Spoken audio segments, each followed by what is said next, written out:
We've seen so many large electric vehicles, now it's time for a small one with the all-new Volvo EX30. Here is Thomas from Autogefuehl in 4K, full screen, full length. Let's go with all the details.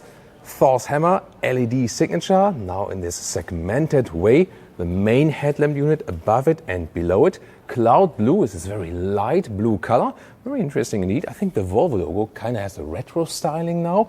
And all the way closed front because you do not need the cooling here for the electric vehicle. The market for the small EVs is not that large yet. So they make a smaller one than the C40 or the XC40. This one here at 4 meters 23 or 167 inches. Wheels from 18 to 20 inch. These are the biggest ones. Yeah, the Volvo lettering is here, but I think still a classic Volvo logo in the middle part is missing. And this is also a Volvo of hyperlatives or superlatives because it is the smallest Volvo SUV so far. It is the quickest Volvo SUV ever. And it is also the most sustainable one from new production, using 25% less CO2 and also raw materials and so on if you compare it to a C40 or XC40. Make no mistake, a used vehicle is always the most sustainable one because it's already built. But when you build new cars, it's of course very important also to bring down the use of resources and so on. Here the design, contrasting black roof and a very strong C-pillar. Overall, some angular design we see. Rear-wheel drive or all-wheel drive, then with one electric motor at the axle each. And the all-wheel drive version then at 3.6 seconds in the acceleration figure to 1 kilometers an hour, 62 miles an hour. The top speed is 180 kilometers an hour or 112 miles per hour. Overall, kind of boxy design also in the rear. I like that angular styling. What about you? Tell me in the comments. Also here with the signature of the rear lights. However, the CD value is not the best one, 0.28. And that means it's rather a city SUV. On high speeds on the motorway, it will consume a little bit more, of course. Well, then you get two different battery sizes, either 49 kilowatt hours net or 64 kilowatt hours net. That is then the bigger one. I would also recommend to have just a little bit more range buffer. Realistic figure for the bigger one, probably like some 400 kilometers or 250 miles. However, recharging is pretty cool. AC charge 11 or even 22 kilowatt and the DC charging 155 kilowatt. That means 10 to 80% state of charge in 26 minutes. Zzz. Ahsoka has the white lightsaber, right? That's why I'm taking this one today. I'll soon show you why.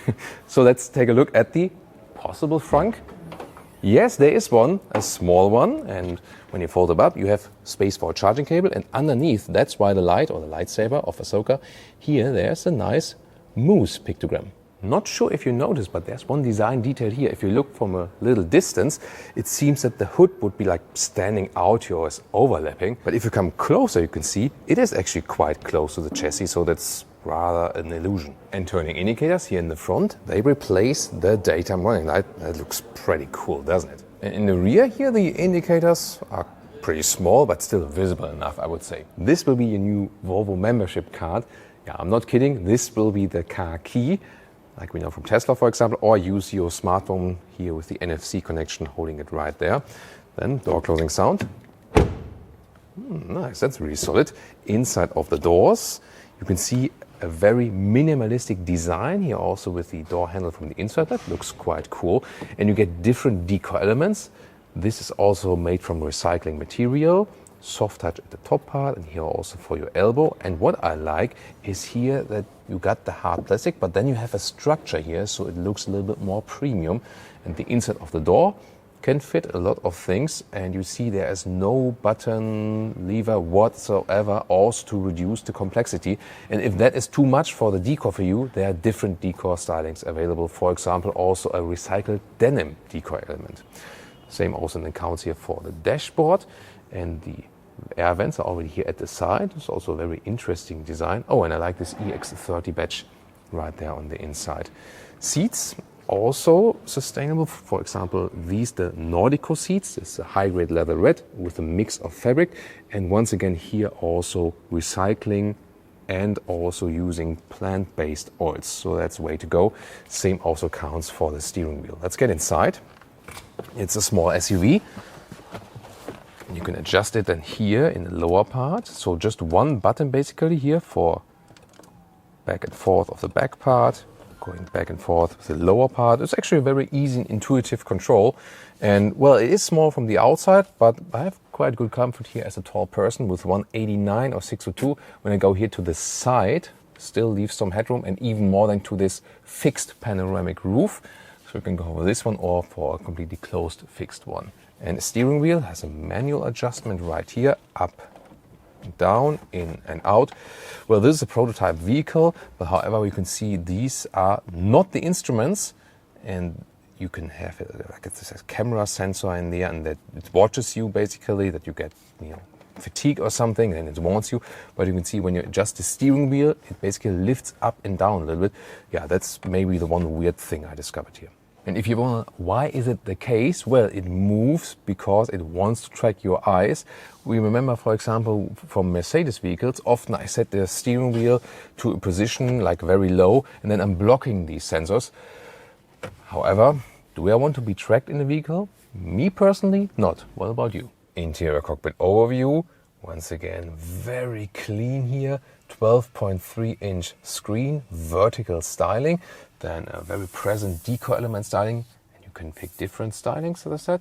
Here, somewhat soft touch dashboard, and also very unique, first ever soundbar in a vehicle. Different speakers inside this one soundbar, but why are they doing that? First of all, either a bass one or this one, the Harman Kardon, optionally.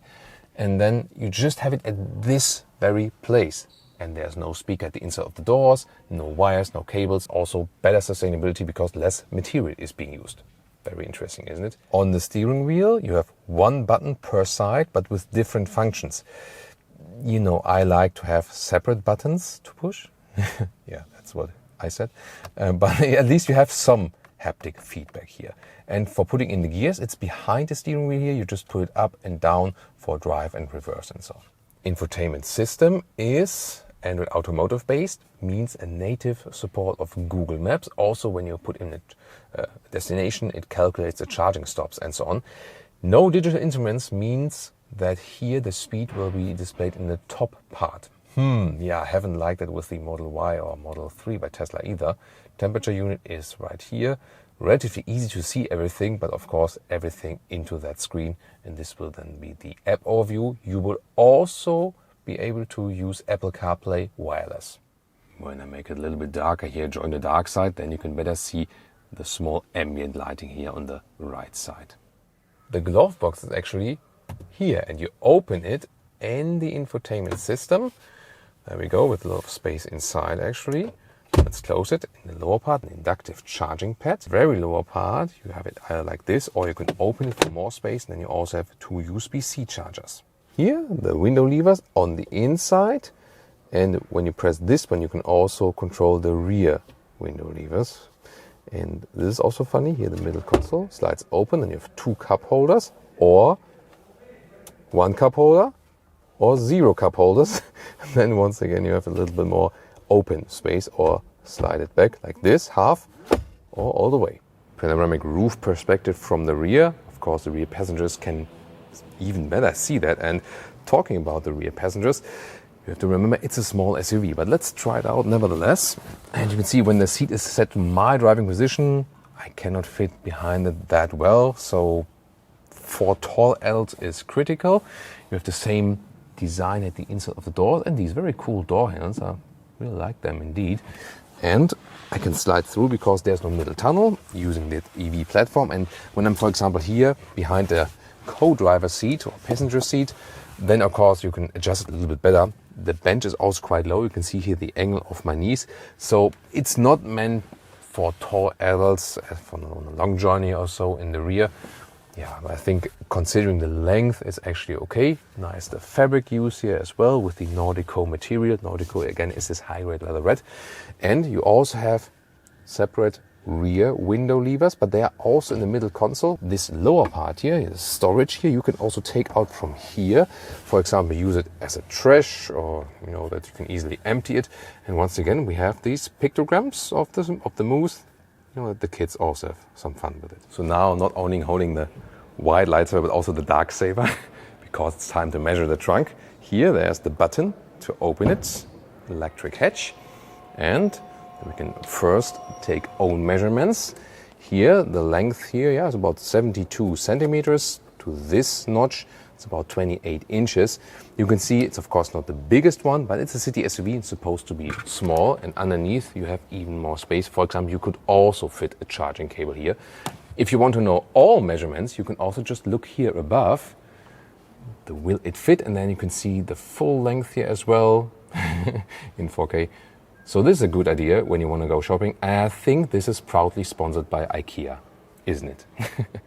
And here, the seat's all the way folded flat. You have to do that from the second row. However, that's also standard for the segment that you can't unleash it from the trunk. Zoom. Yeah, I'm still waiting for Mace Window's return. He's dead? No, he's not dead. He just fell off, right? So now about pricing. It will start below 40,000 euros and the easiest trim, and also with the small battery. And then when you go for high trim and all-wheel drive, then you end up about like 55,000 euros. And that's quite reasonably priced in the premium segment. Yes, of course, it's a small SUV, but if you compare the non-premium competition, there's not too much price difference. So I think a very interesting proposal. Looks pretty cool. Also here when you hold the light against the vehicle, right? And on the interior, this reduction of complexity, yes, we know it already from Tesla, and it looks very clean, and some new approaches are actually quite promising. The question is, will it also deliver in performance? For example, you put the soundbar, it looks quite clean, and also less cables, speakers, and so on. But it will also sound good. We'll test it later in the driving part, where we can tell you more about the driving behavior and also the real-world concise range. If you subscribe, you won't miss it. And now tune in to competitors of this vehicle.